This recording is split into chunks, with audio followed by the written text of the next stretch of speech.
Olá, Mirelle, tudo bom? A gente vai começar daqui a pouco. Estamos aguardando o professor Henrique solicitar a sua entrada aqui na nossa live, mas eu gostaria de ouvir de vocês já aqui um retorno em relação à imagem e em relação ao som.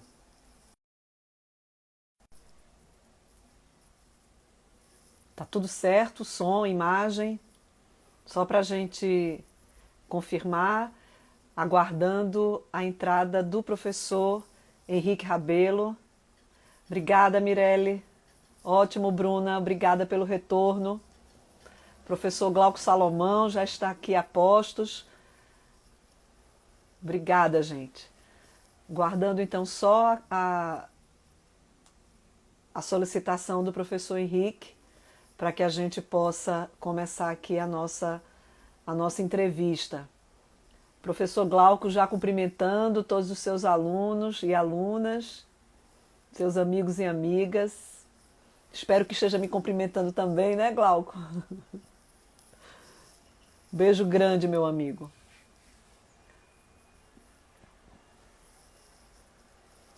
Querido João, seja bem-vindo. Meu monitor de direito constitucional.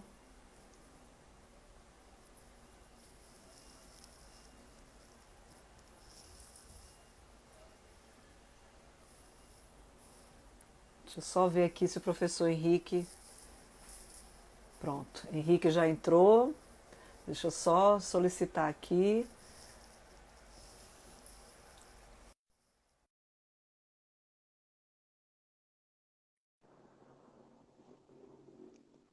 Oi, Adriana.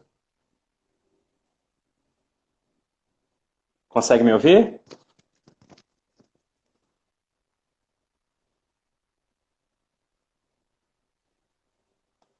Deixa eu ver se. Consegue me ouvir?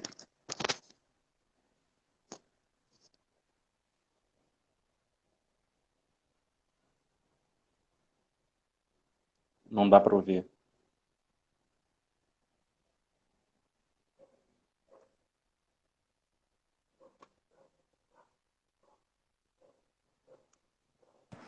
E agora, tá melhor? Agora sim. Agora Pronto, sim.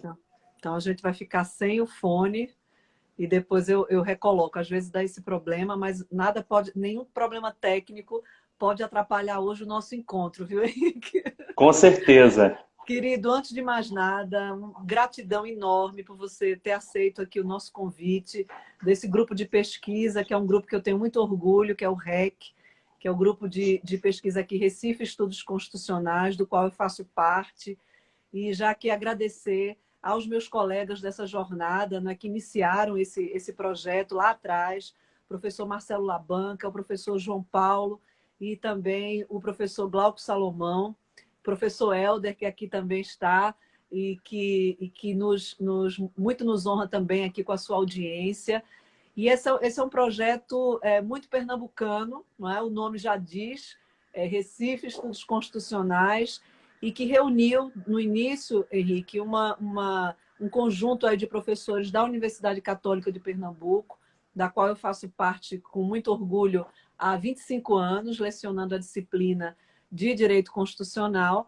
E a nossa ideia é exatamente, não só fomentar essa pesquisa, mas essa troca de experiências com professores de outras localidades. Então, assim, é muito bom a gente poder hoje contar com a sua presença e com o seu prestígio, não só no Rio de Janeiro, mas é um prestígio que eu sei que é um prestígio internacional nessa defesa de direitos humanos. E eu, a primeira mulher aqui no REC, entrevistando você, não é, com muita satisfação. Esse convite eu fiz de propósito, porque eu conheço muito aí a sua luta em relação a, não só à defesa de direitos humanos, mas, sobretudo, o respeito à nossa Constituição. Então, antes de você falar um pouquinho, eu queria pedir licença aqui, né, para fazer um resumo só do seu currículo, porque a gente tem muitos alunos de pós-graduação aqui, de graduação, pesquisadores. Então, é interessante para a gente poder fazer também, não é, Uhum. essa aproximação deles com o seu trabalho e com aquilo que você também faz, não é, profissionalmente.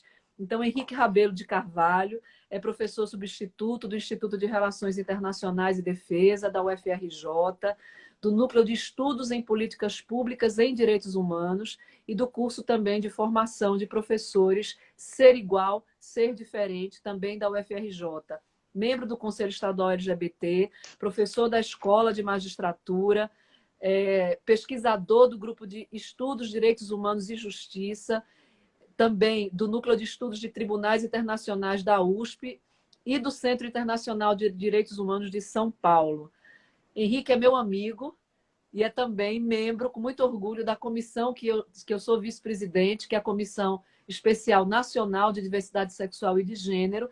E aí, no seu estado, né, Henrique, você também preside a nossa Comissão de Diversidade Sexual e de Gênero. Eu poderia falar mais coisas aqui, mas senão a gente vai gastar a live toda só nesse seu currículo. Não é isso que eu quero, tá? Não é isso que eu quero. Então, eu queria que você desse um pouco as boas-vindas para que a gente pudesse iniciar aqui esse nosso debate. A palavra é sua, meu amigo. Obrigado. Eu, na realidade, acho que o ponto alto do meu currículo, efetivamente, é estar participando aqui com vocês, né? E é ser seu amigo, efetivamente. É uma honra para mim construir esse diálogo junto com vocês. Infelizmente, toda a construção de debates sobre direitos humanos e direito constitucional, ela se centra, né, na região sudeste do país, né, e, de fato, as pessoas não conseguem, as pesquisadoras e pesquisadores não ampliam as discussões para outras regiões do país, né, sobretudo Pernambuco, né, a nossa tradição jurídica, ela tem as suas raízes, né, em Recife, inegavelmente, né? Então, para mim é uma honra estar construindo esse diálogo com vocês e eu espero que essa live seja o início de um diálogo frutífero que a gente consiga estabelecer em termos de linha de pesquisa, de trocas de perspectivas sobre direitos humanos e direito constitucional. Então, para mim é uma grande honra estar aqui nesse momento com vocês hoje. Muito obrigada, Henrique. Henrique, a gente combinou aqui, né? Eu já troquei uma conversa com você, a gente só tem 1 hora de live, mas depois a gente pode fazer a revanche, né? Se a gente precisar. E eu queria saber como é que você vem enxergando essa defesa dos direitos humanos e das populações vulneráveis, tanto aqui no Brasil como na América Latina, porque eu sei que você já tem como objeto da sua pesquisa e produção também em torno dessa discussão, não só no Brasil, mas também na América Latina. E hoje o nosso enfoque é democracia, essa compreensão jurídica também dessa proteção, mas não só compreensão jurídica, mas compreensão política do alcance dessa nossa construção de direitos, não é? Em torno de população de vulneráveis. Então, eu gostaria de ouvi-lo sobre essa sua impressão nesse cenário brasileiro e no cenário também da América Latina. Obrigado, Adriana. Eu tenho algumas frentes de pesquisa, né? Então, eu integro o grupo de estudos sobre direitos humanos e justiça, que é coordenado pela professora doutora Maria Celeste Simões Marques, que tem um trabalho muito grande relacionado a gênero, né, e direito do trabalho, efetivamente, na perspectiva dos direitos humanos. Eu sou doutorando em ciência política pelo Instituto de Estudos Sociais e Políticos da UIESP, né, da UERJ, e também em bioética, ética aplicada e saúde coletiva pela Universidade Federal Fluminense. Então, as minhas agendas de pesquisa, né, elas interseccionam inegavelmente direitos humanos e ciência política, né? Então, estar em diálogo com vocês, né, ou seja, pensar o constitucionalismo, sobretudo na perspectiva de grupos vulneráveis, e fazendo essa análise na perspectiva da América Latina, implica em discutir como a relação entre direitos humanos e política se estabelece na América Latina, né? Então, o que a gente viveu aqui no Brasil nos últimos anos, né, no que diz respeito à criminalização da política, né, também se reflete na América Latina, né? Ou seja, as discussões sobre política, as discussões sobre direitos humanos, elas têm sido o alvo de ataque de alguns grupos conservadores nos últimos anos, né? E é preciso pensar sempre, eu gosto de pensar sempre a política doméstica relacionada à política externa, né? Então, se a gente analisa, por exemplo, a política doméstica dos Estados Unidos com a política externa dos Estados Unidos, elas têm vários pontos em comum, né, que implicam em discutir a inserção dos Estados Unidos na ordem internacional a partir da sua política doméstica. Da mesma forma, o Brasil. Então, a política externa brasileira, a atual política externa brasileira, ela reflete os principais cânones, os principais institutos da nossa política doméstica, né? Ou seja, a inserção internacional do Brasil e a inserção regional, ou seja, na América Latina, ela está relacionada a esses institutos. Então, se a gente poderia pegar como exemplo o que aconteceu ontem, né? A exigência do ministro de Relações Exteriores da retirada dos diplomatas e das diplomatas venezuelanos e venezuelanas da Embaixada da Venezuela em Brasília, contrariando frontalmente a Convenção de Viena sobre Direitos dos Tratados, né? Ou seja, isso é algo que a gente tem que analisar. E a gente tem que analisar nesse diálogo da política externa com a política doméstica. Então, se a gente analisa a situação de grupos vulneráveis, né, na América Latina, numa perspectiva da democracia, né, a gente tem que perguntar também de que democracia nós estamos falando, né?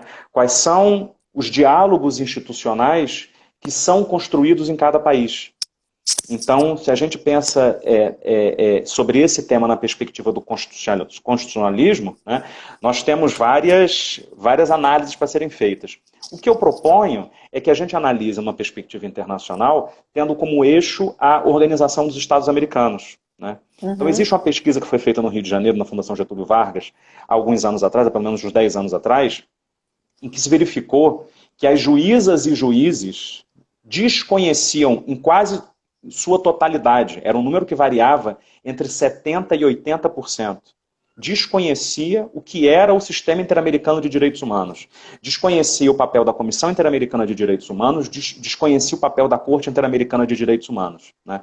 Então, se eu estou discutindo, se a gente está aqui propondo uma discussão entre a política doméstica e a política externa, inegavelmente, a gente tem a Organização dos Estados Americanos como principal organização internacional, né, e regional, especificamente nas Américas, mediando essa efetivação de direitos humanos e mediando, inclusive, as instituições e a própria democracia desses países, né? Não que o sistema interamericano seja uma terceira instância, não que o sistema interamericano tenha o direito de dizer se é ou não democracia nesses países, né? Perfeito. Mas na medida em que nós temos tratados internacionais de direitos humanos que foram ratificados por esses países, e na medida em que esses tratados internacionais de direitos humanos, eles entram no ordenamento jurídico desses países, na grande parte dos países com um caráter constitucional, muitas vezes com caráter de lei federal, enfim, cada país tem a sua particularidade, o que se observa é que a gente tem que pensar sempre nessa perspectiva de proteção de grupos vulneráveis, pensar sempre no Sistema Interamericano de Direitos Humanos e na OEA, né, que abriga o Sistema Interamericano de Direitos Humanos, como fiel da balança. E aí tem dois casos muito paradigmáticos e importantes para a gente pensar isso, né? A gente tem pouquíssimo tempo, tem 1 hora para discutir vários assuntos, né, Adriana? Mas eu acho que esses dois casos são importantes. Ou seja, primeiro é o caso Campo Algodoneiro versus México, né, em que, resumidamente, né, depois a gente poderia discutir isso melhor, mas o caso Campo Algodoneiro foi o primeiro caso em que se discutiu efetivamente o feminicídio enquanto crime no Sistema Interamericano de Direitos Humanos. E foi a partir do reconhecimento de que mulheres foram violentadas e assassinadas pelo simples fato de serem mulheres que o ordenamento jurídico mexicano considerou ou criou o tipo penal do feminicídio, a partir do que foi organizado na sentença condenatória do Sistema Interamericano de Direitos Humanos, da Corte Interamericana de Direitos Humanos. E no nosso caso aqui, mais próximo, no caso brasileiro, nós só tivemos efetivamente a Lei Maria da Penha, né, enquanto tal, prevendo todas as garantias para se evitar a violência doméstica e para punir a violência contra a mulher, a partir da denúncia de várias organizações feministas, organizações não governamentais, estudiosas, né, juristas, no sentido de denunciar que o Brasil descumpria a Convenção de Belém do Pará, que é uma convenção que foi assinada e ratificada pelo Brasil no âmbito da OEA, para prevenir e erradicar a violência contra a mulher, e a partir de uma recomendação da Comissão Interamericana de Direitos Humanos, né, a então deputada Jandira Fegali do Rio de Janeiro, propôs a Lei Maria da Penha, uma lei que foi construída a várias mãos, né? Você sabe melhor do que eu sobre isso.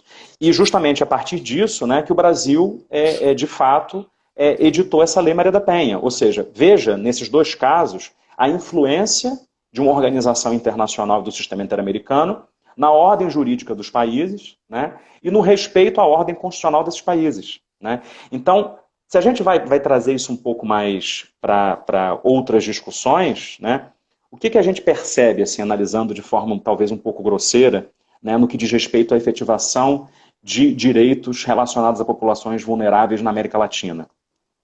E eu estou falando do Canadá até a Patagônia, né, ou do Alasca até a Patagônia. O que a gente analisa das Américas, né, é que, em grande parte, né, os direitos de populações vulneráveis, eles só conseguem ser reconhecidos mediante judicialização desses direitos. Exato. Ou seja, né, dentro de um processo normal, em que esses direitos são debatidos com os movimentos sociais, né, e os representantes junto ao poder legislativo, né, numa perspectiva que teria esse elemento como uma perspectiva de um sistema jurídico e democrático saudável, né, isso aponta aí para um déficit democrático nos países que compõem o que a gente entende como América, né? Porque se determinados direitos são garantidos apenas via judicialização, o que a gente observa é um déficit democrático. Perfeito. Em termos de representação. O que a gente observa é que a democracia ela é percebida, né, enquanto tal, enquanto regime, enquanto sistema, e aí cada teórica e teórico vai debater isso à sua maneira, né, ela é percebida de uma forma geral como o sistema das maiorias, que é imposto às minorias, no qual as minorias têm que se adequar. Isso é um dado muito relevante, né, Henrique, porque exatamente o que nos preocupa muito essa discussão em torno do ativismo judicial, do próprio papel do Supremo Tribunal Federal na concretização de direitos fundamentais, principalmente em relação ao que a gente chama, né, de população vulnerável, né, e a gente tem um leque aí de decisões que exatamente vão compreender esse ativismo. E essa tua fala, esse teu recorte, ele é fundamental exatamente para a gente compreender que exatamente essa atuação do nosso judiciário, ele traz como pano de fundo esse déficit democrático, no sentido dessa participação real e desses outros mecanismos de viabilização desses direitos, não é, dentro desses países, dessas estruturas da América Latina, e no qual, infelizmente, o Brasil ele se insere, não é? E se insere sempre dentro de uma leitura não favorável, não é? No sentido de que a gente, de fato, precisa ainda muito desse poder judiciário. O professor Gustavo Ferreira Santos, que é um dos líderes aqui do grupo, ele fala exatamente, já que a gente está falando de democracia, dessa construção dessa extrema-direita, do que significa esse discurso de extrema-direita também aqui no nosso país, que vem também colaborando com esse déficit democrático, né, no sentido de excluir dessas pautas, dessa discussão política, desse outro cenário e desses outros espaços que são naturais dentro da política para a gente concretizar esses direitos e canalizar novamente tudo para esse poder judiciário às vésperas, talvez, né, da indicação de um ministro do Supremo terrivelmente evangélico, que eu não podia perder aqui essa oportunidade, claro, de fazer essa reflexão. Claro. Então, diante de tudo isso, né, uma das qualidades do currículo de um ministro do Supremo Tribunal Federal é ser terrivelmente evangélico, então respeitando aqui, obviamente, todas as religiões, mas claro que isso não deveria ser de maneira nenhuma, não é um ponto a ser realçado dentro de um discurso onde a gente exatamente, né, visualiza aí uma possível vaga de uma pessoa para o Supremo Tribunal Federal. Mas eu não vou lhe atrapalhar mais, não. Continua aí que está Não, pelo contrário, eu acho que esse diálogo me permite agora refletir sobre outro ponto, né? Quer dizer, qual é a qualidade dos estudos sobre liberalismo político e liberalismo econômico que nós temos no Brasil? Né? Esse é um outro dado. Né? Porque vem se construindo, né, uma ideia de social-democracia, uma ideia de liberalismo no Brasil que não corresponde aos principais cânones dos principais filósofos do liberalismo, né, e daqueles vinculados à social-democracia. Então se construiu um Frankenstein dentro da filosofia política, né, que tenta juntar uma perspectiva do liberalismo econômico sem considerar o liberalismo político, né, que é realmente assustadora e que vem fomentando aí essa construção da extrema-direita, né? Ou seja, implica em repensar qual é o papel da moralidade no espaço público. Então é Uhum. preciso retomar, por exemplo, os estudos, né, sobre Hart, sobre o Dworkin, né, quando eles debatiam a criminalização ou não da homossexualidade, né? Perfeito.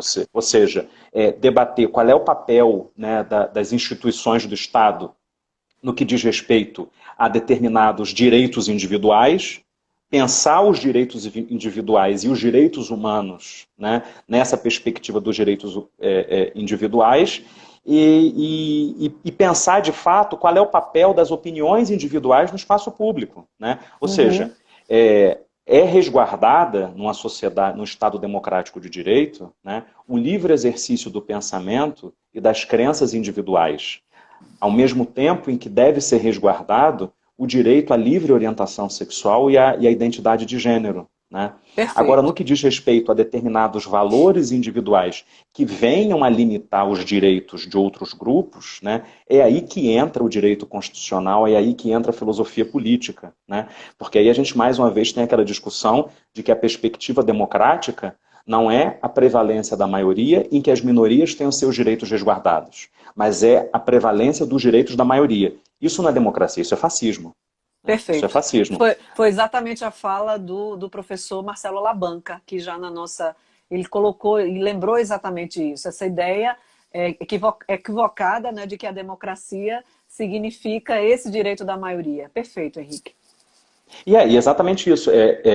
Porque justo quando a Hannah Arendt está discutindo lá em origens do totalitarismo, né, ou seja, ela não fala numa origem do totalitarismo, ela fala em origens do totalitarismo. Né? Então, um dos pontos que ela coloca é que o fascismo e o nazismo, eles não nascem por meio da imposição de um golpe. Eles Uhum. nascem revestidos das instituições democráticas. Né? Eles nascem revestidos daquela aparência, né, de democracia, respeitados os princípios democráticos e as instituições democráticas, em que um projeto excludente e totalitário vai se colocando aos poucos. Então não há uma data precisa para se dizer, olha, hoje nós declaramos iniciado o fascismo.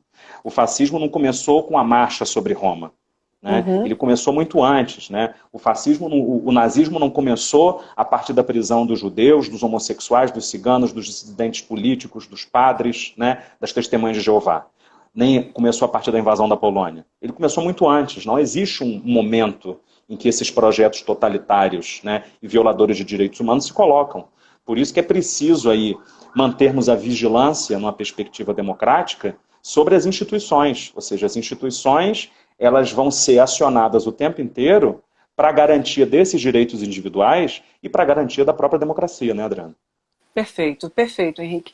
Eu acho que a gente tem muito que dialogar, só para lembrar aqui, eu estou sendo só um canal aqui do REC, não é? Mas a gente tem exatamente se voltado dentro desse campo de pesquisa, no PPGD da Universidade Católica de Pernambuco, exatamente em relação a essa pauta de direitos humanos e dessa discussão em torno do próprio conceito de democracia. Não é? Então a gente vê constantemente, inclusive nos trabalhos que vêm sendo aprovados no mestrado e no doutorado, também essas leituras que você colocou aqui, acrescentando aqui, o professor Glauco Salomão citou John Rawls, né? Então assim também como um elemento a mais para a gente Claro. poder complementar essas leituras e compreender também essa situação atual aqui no nosso país. Eu queria também ouvir de você, para não me perder, porque eu fico aqui olhando para você e acabo esquecendo, né?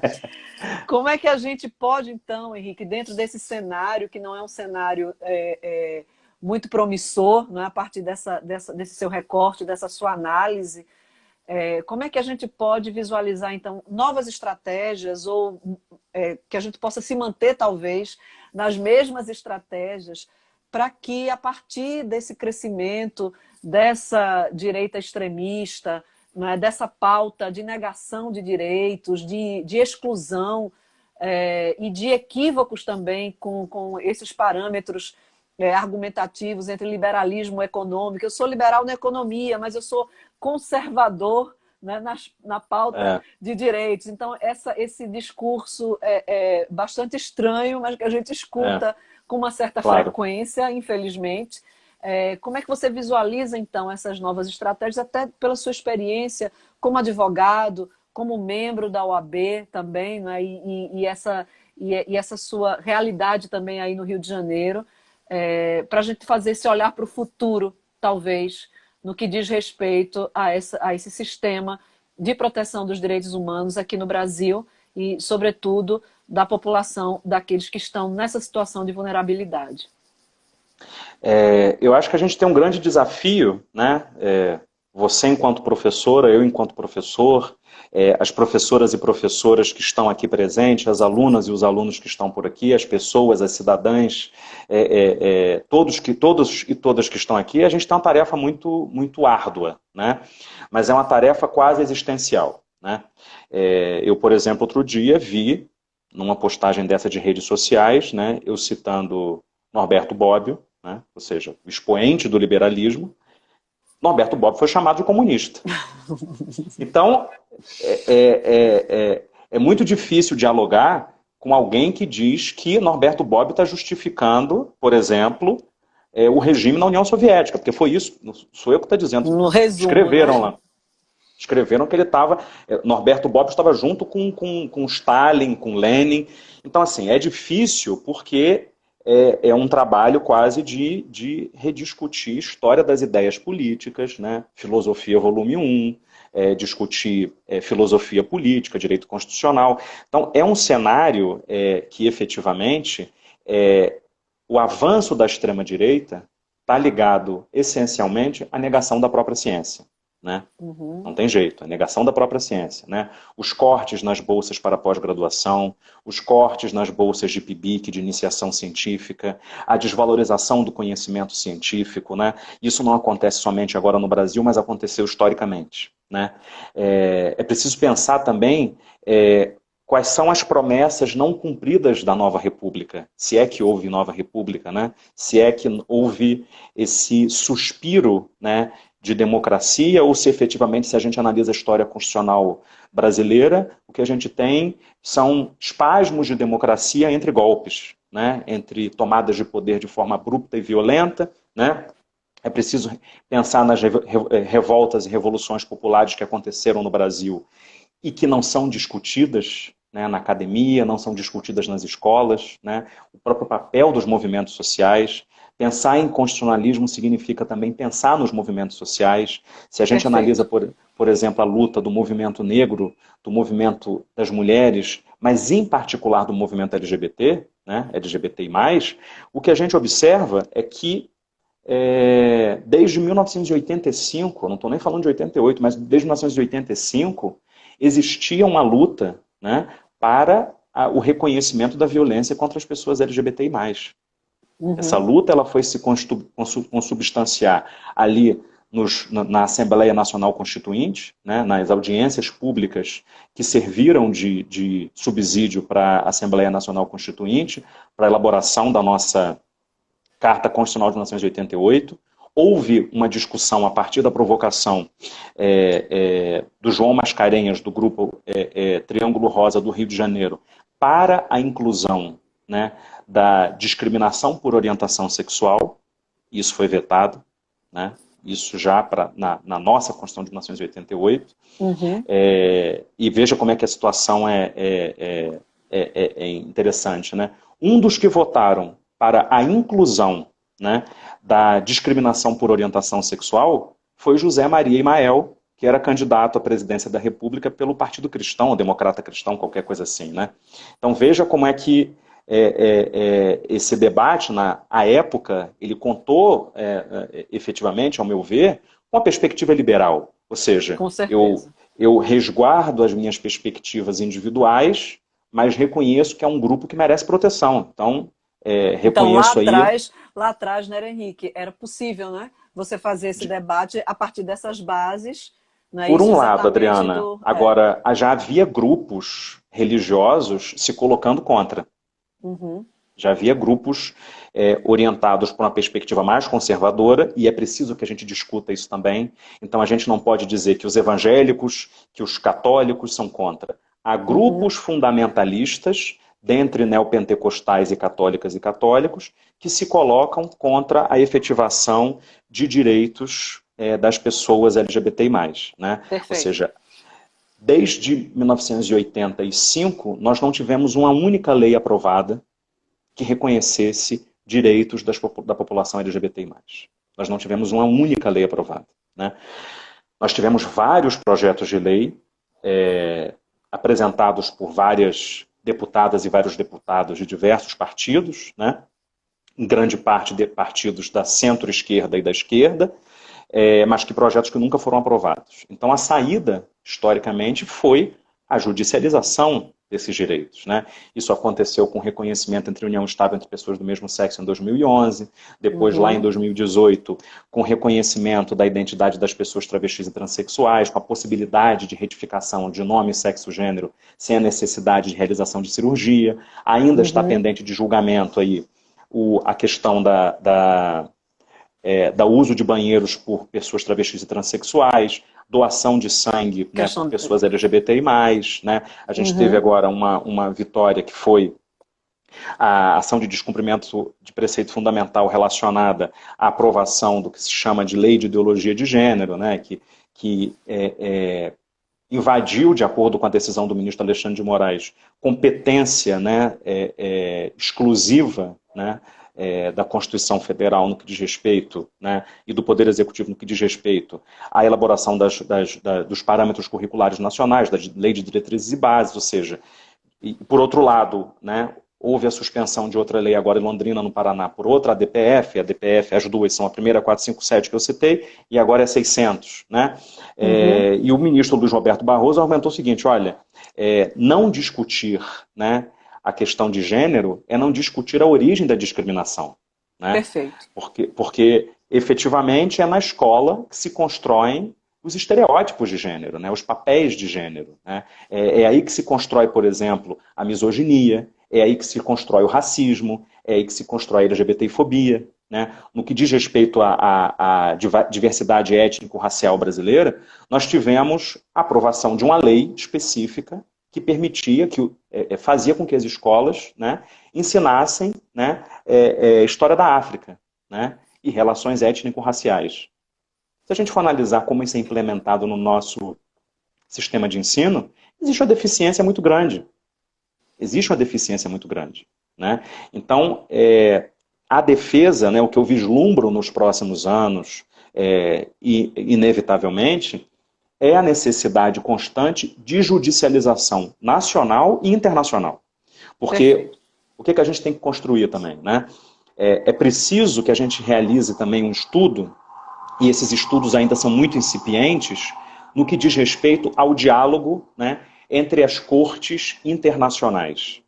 Porque as decisões que são tomadas, por exemplo, na Corte Europeia de Direitos Humanos, muitas dessas decisões, elas servem como parâmetro para a Corte Interamericana de Direitos Humanos. E que, de alguma forma, vai garantir direitos no nosso continente. Então é preciso que a gente promova mais estudos, né, relacionados a essa judicialização de direitos na esfera internacional. Se o Brasil ratifica, né, um tratado internacional, né, se o Brasil reconhece uma organização internacional, é preciso que o país cumpra com as determinações dessa organização internacional. Porque, ao fim e ao cabo, o que se está discutindo aí é a efetivação dos direitos humanos.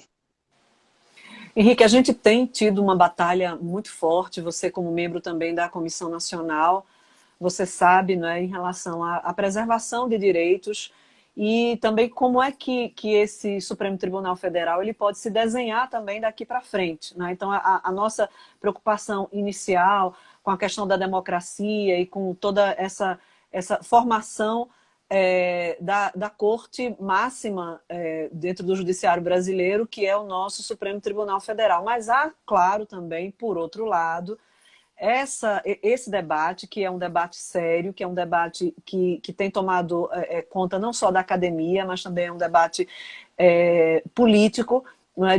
Do que significa também essa expansão de poderes do nosso próprio Supremo Tribunal Federal, né? Então a gente fala de judicialização, mas eu acho que talvez para aqueles que também tenham entrado um pouco depois do início aqui da nossa entrevista, é bom a gente compreender e a gente ponderar sempre a importância desse papel também de cidadania, desse ativismo em outras searas, para que a gente não resuma, né, a nossa busca de direitos apenas para o Poder Judiciário, não é apenas na direção desse Poder Judiciário. A decisão do Luiz Roberto Barroso é muito interessante, mas aqui aproveitando, a gente tem um dos maiores experts em federalismo do Brasil, que é o professor Marcelo Labanca, que é um estudioso de muitos anos, né, do sistema federativo, e esse debate também, em relação à decisão do Luiz Roberto Barroso, envolve essa perspectiva de uma nova leitura do federalismo brasileiro, do que vem significando também essa postura do Supremo Tribunal Federal, em alguns momentos ampliando essa liberdade legislativa e normativa dos entes que compõem a federação e, em outro ponto, não é, reduzindo, né, essa força, vamos dizer assim, de escolha.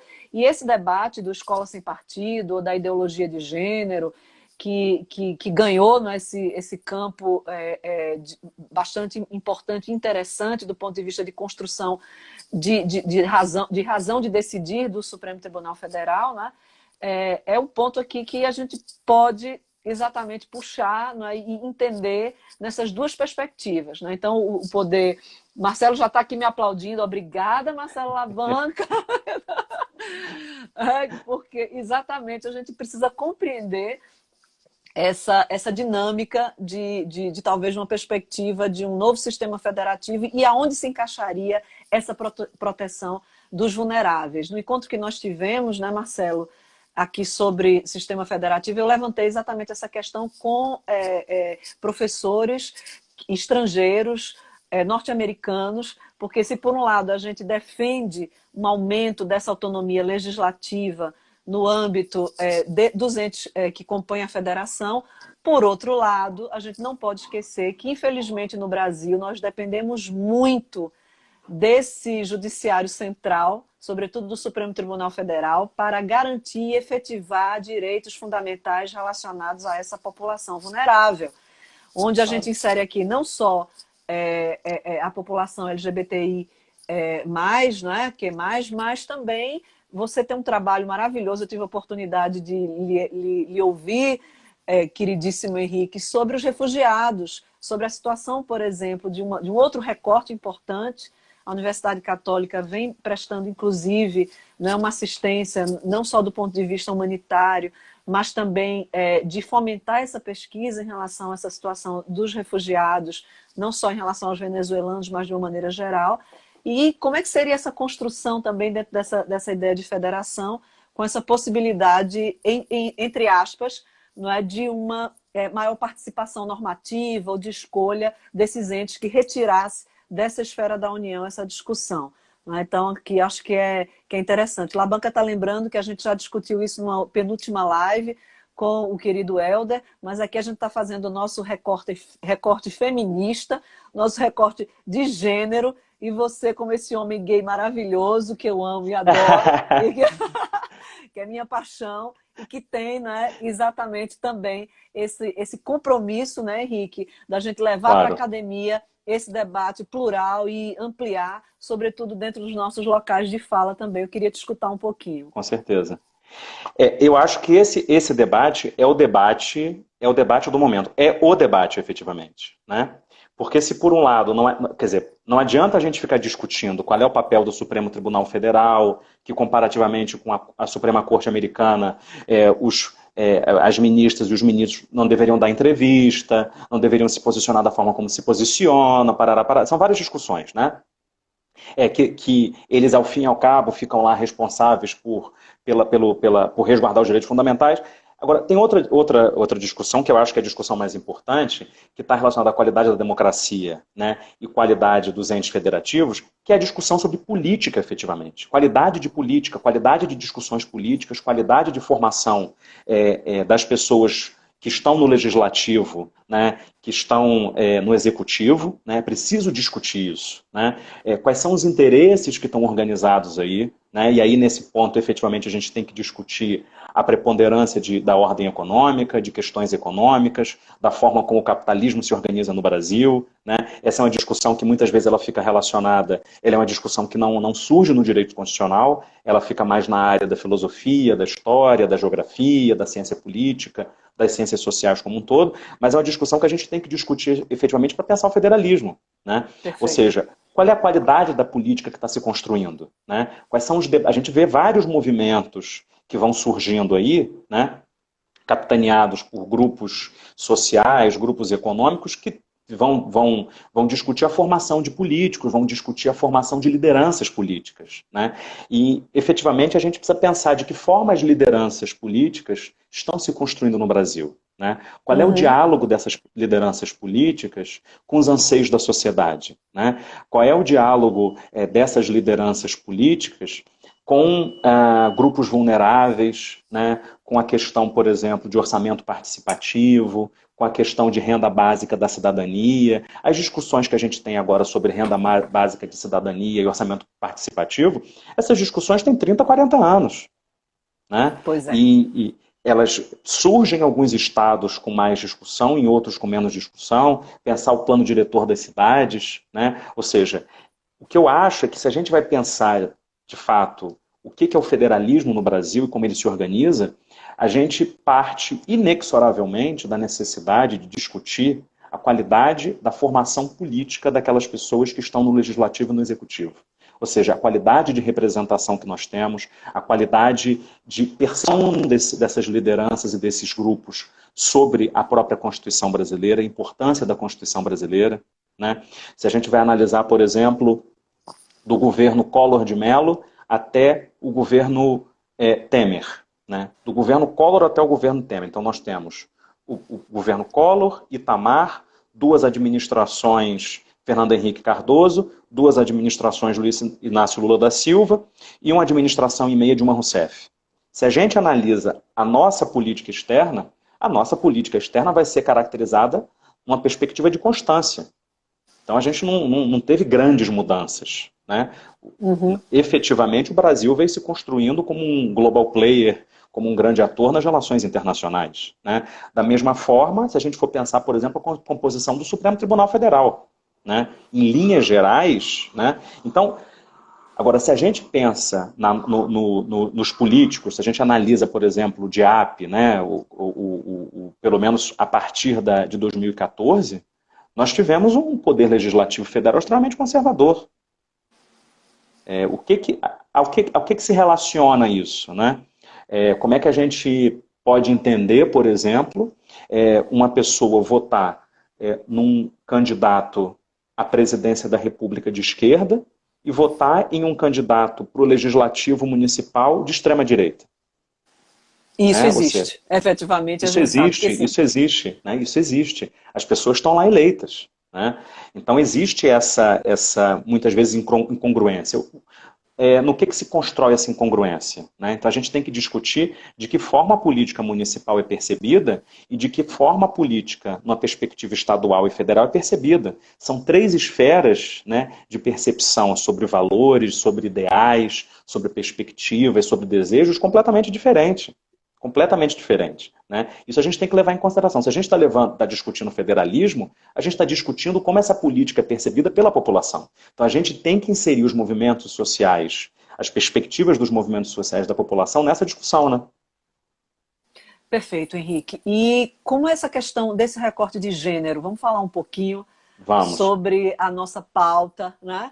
Também, porque quando a gente fala de democracia e a gente fala de inclusão, eu acho que há uma preocupação grande nesse recorte que também perpassa pela judicialização. A gente fala muito sobre isso, né, dessa necessidade de judicialização.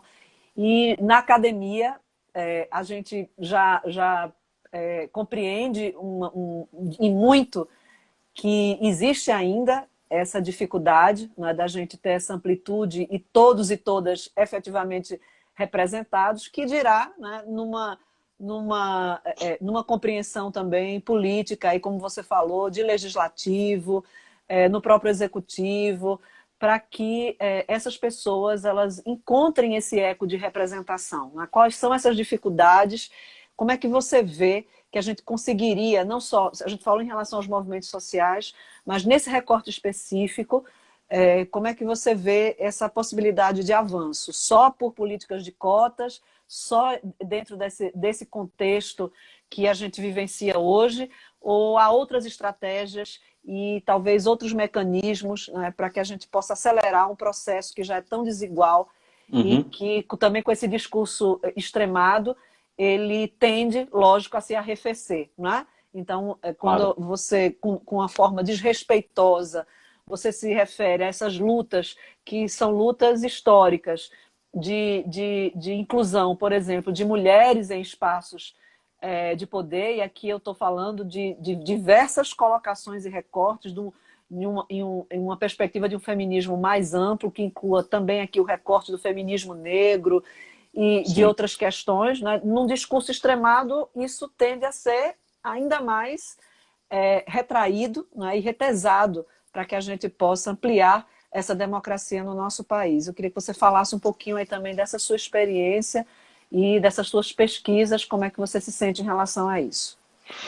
Eu acho que, obrigado pelo questionamento, Adriana, porque quando eu vou orientar alguma aluna, algum aluno, né, seja na graduação, seja na especialização, né, qual é a minha principal preocupação? Ou nas minhas próprias aulas, né? É pensar quantas autoras eu estou incluindo na ementa, na bibliografia, Perfeito. quantas autoras, quantas mulheres, e quantas autoras negras e autores negros eu estou incluindo.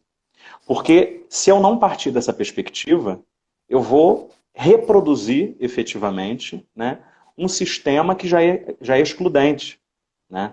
Um sistema que já é excludente. Eu não vou dar espaço para que outras ideias e outras perspectivas, né, ampliem a percepção da academia sobre esses grupos, né, que eu prefiro chamar de grupos subrepresentados socialmente ou politicamente do que minorias, porque Perfeito. as mulheres não são minorias no Brasil, as pessoas negras não são minorias no Brasil, e muito menos a população LGBTI+. Né? Perfeito. Eu tenho que pensar que esses grupos são subrepresentados politicamente e socialmente, né? Porque tanto na esfera federal como na esfera estadual ou esfera municipal, o que acontece efetivamente quando há uma mulher num espaço de poder, inevitavelmente, em algum momento a gente vai perceber algum tipo de violência de gênero, né? Para demonstrar que aquela mulher não deveria estar ali. Né? Ou quando a gente tem algum político LGBTI+, ou alguma política, essa pessoa vai sofrer esse tipo de represália, assim como políticas e políticos negros e negras. Né? Basta lembrar algumas deputadas federais que foram eleitas no último pleito e que foram identificadas como, não foram identificadas como deputadas. Né? Ou, muito anteriormente, né, alguns anos atrás, não havia banheiro feminino no Congresso Nacional. Perfeito.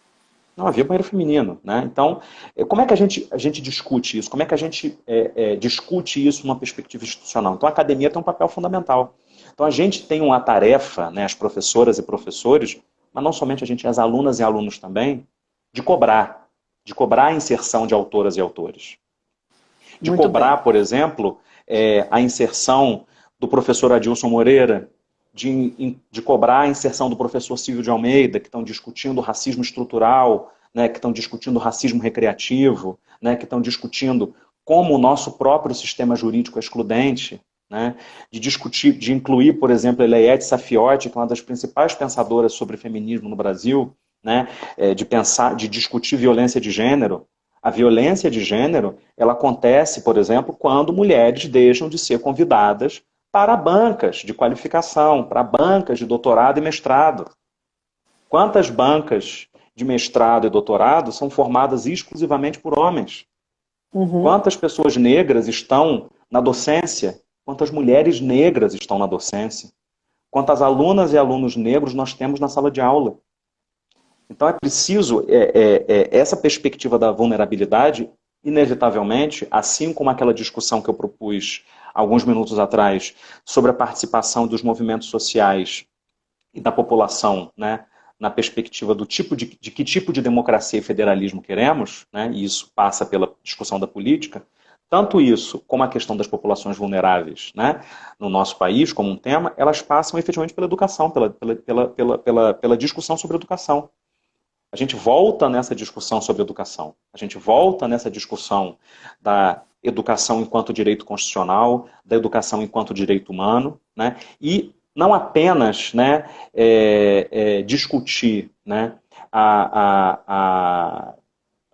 o respeito aos direitos das populações em situação de vulnerabilidade por meio da judicialização, né, e não esperar também que os movimentos sociais apresentem essa discussão, esse pleito, mas efetivamente descolonizar os nossos currículos. É preciso descolonizar os nossos currículos. Os nossos currículos, eles refletem a colonialidade do nosso sistema de Muito justiça, bom. refletem a colonialidade das nossas instituições, né? Refletem a colonialidade dos nossos pensamentos. Se não descolonizarmos o currículo da graduação até a pós-graduação, qual é o tipo de sociedade que a gente pode esperar? Qual é o tipo, né, de classe política nós podemos esperar? Qual é o tipo de instituição que nós podemos esperar? Né? É preciso pensar qual é o tipo de sociedade que nós queremos. Né? Se a gente vai voltar lá numa discussão ou platônica ou hegeliana, né, de que a construção da sociedade ela parte a partir da idealização, ela parte da construção intelectual, né? E eu acho que isso se constrói efetivamente por meio da educação.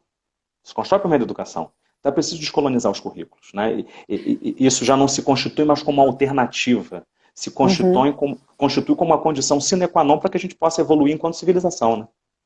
Eu acho que isso passa também, o professor Marcelo Labanca lembra, mas você falou nisso inicialmente, de como há também, né, um preconceito em relação à produção nordestina, e que ela é Claro. muito ampla, então que a gente também faça isso nas nossas salas de aula, e eu faço, viu? E, aliás, eu cito muito os meus colegas, inclusive, que são professores de constitucional e que produzem muito, e que são nordestinos e que têm uma produção de qualidade, que eu acho que a gente precisa fazer essas leituras. Mas voltando um pouco a essa ideia desse excesso de judicialização, ou desse único caminho, talvez, né, Henrique, que a gente encontre atualmente, mas que a gente quer ultrapassar, né?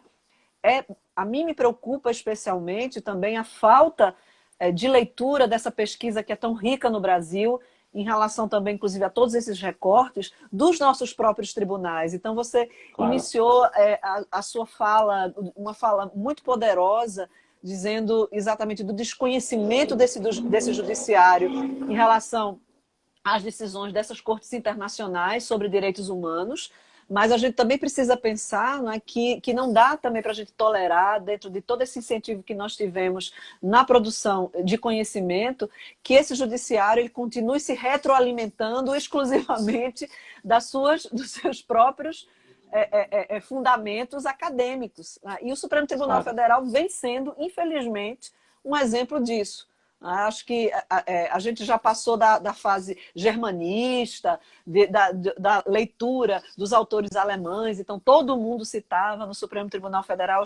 Gente, eu me formei alguns aninhos atrás, né? Então eu sei bem do que eu estou falando. Então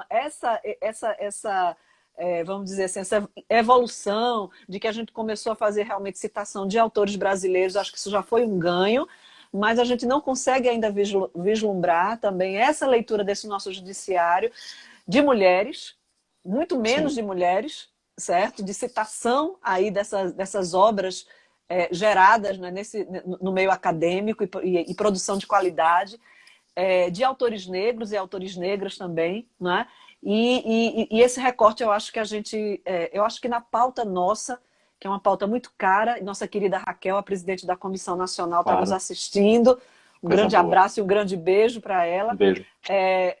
No nosso caso, Henrique, nesse recorte LGBTI+, né, a gente ainda já teve esse acesso. Nós tivemos recentemente nas decisões não só a fala de advogados e advogadas, né, dentro dessa representação, né, mas a própria leitura e a citação nos votos dessa compreensão. Então, a gente já está caminhando, mas eu acho que a gente precisa caminhar muito mais, né? Eu acho que a gente precisa falar sobre isso com essa clareza e com essa força que você tem, para que a gente não esqueça de que falar de pluralidade, falar de inclusão na nossa sala de aula, ela tem que ter um reflexo fora dessa sala de aula, como cidadãos e como cidadãs que somos, e nesse processo de educação também dos nossos orientandos, dos nossos alunos, dos nossos monitores, né, daqueles que estão ali naquele círculo também de confiança,